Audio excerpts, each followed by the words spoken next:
நெடுஞ்சாலைகள். சாலை உட்கட்டமைப்பு மாநிலத்தின் போக்குவரத்து அமைப்பின் முக்கிய அங்கமாக விளங்குகிறது.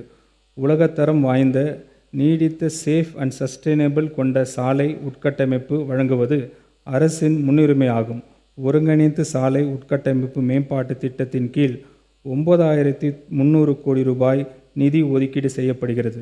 இத்திட்டத்தின் கீழ் மாநில நெடுஞ்சாலைகள் 4 வழிச்சாலைகளாக அகலப்படுத்துதல், புறவழிச்சாலைகள் அமைத்தல், சாலை பாதுகாப்பு, நடைமேம்பாலம், ஊராட்சி மற்றும் ஊராட்சி ஒன்றிய சாலைகள், இதர மாவட்ட சாலைகள் தரம் உயர்த்துதல், பாலங்கள், ஓடுதள மேம்பாட்டு திட்டம் ஆகியவை அடங்கும். சாலை பாதுகாப்பினை உறுதி செய்யும் பொருட்டு பாதுகாப்பான சாலைகள் இயக்கம் அறிமுகப்படுத்தப்படும்.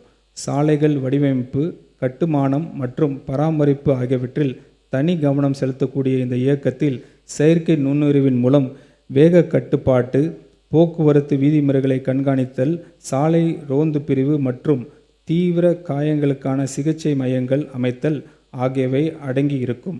தமிழ்நாட்டில் உள்ள பல சாலைகள் போதிய பராமரிப்பு இல்லாமல் மோசமான நிலையில் இருப்பதால் அந்த சாலைகள் பயணித்து வரும் சவால்களாகவே உள்ளது. இந்த சாலைகள் சரி செய்து திருத்த வரவு செலவு திட்ட மதிப்பீடுகளில் 250 கோடி ரூபாய் நிதி ஒதுக்கீடு செய்யப்படுகிறது. இதன் மூலம் உரிய பராமரிப்பு இல்லாத சாலைகள் செய்திறன் அடிப்படையிலான பராமரிப்பு ஒப்பந்தம் என்ற அடிப்படையில் பராமரிப்பதற்காக எடுத்துக்கொள்ளப்படும். சாலைகள் குறைபாடுகள் இருக்கும் பட்சத்தில் பொதுமக்கள் நம்ம சாலை ஆப்பின் மூலம் உடனுக்குடன் புகைப்படம் எடுத்து தகவல் தெரிவிக்கலாம். இந்த குறைபாடுகள் துரிதமாக சீர் செய்யப்படும்.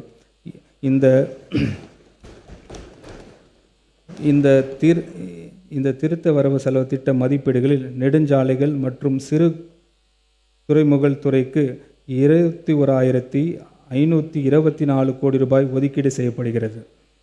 போக்குவரத்து. தமிழ்நாடு மாநில போக்குவரத்து கழகங்களில் வாகன தொகுப்பை நவீனமயமாக்க வேண்டியதன் அவசியத்தை இந்த அரசு நன்கு உணர்ந்து உள்ளது. இந்த நோக்கத்தில் கிராஸ் காஸ்ட் கான்ட்ராக்ட் கீழ் மின்சார பேருந்துகள் இந்த அரசு இயக்க உள்ளது.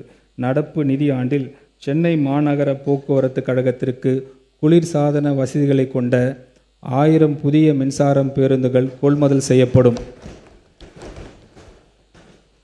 பேருந்து பணிமனைகளில் மின்சார பேருந்துகளுக்கான மின்சாரம் மற்றும் இயந்திரவியல் சார்ந்த வசதிகளை ஏற்படுத்துவதற்காக திருத்த வரவு செலவு திட்ட மதிப்பீடுகளில் 500 கோடி ரூபாய் நிதி ஒதுக்கீடு செய்யப்படுகிறது.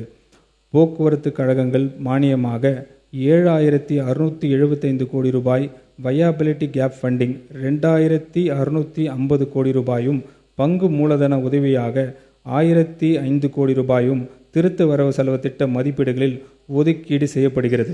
இந்த திருத்த வரவு செலவு திட்ட மதிப்பீடுகளில் போக்குவரத்து துறைக்கு 13,561 கோடி ரூபாய் ஒதுக்கீடு செய்யப்படுகிறது.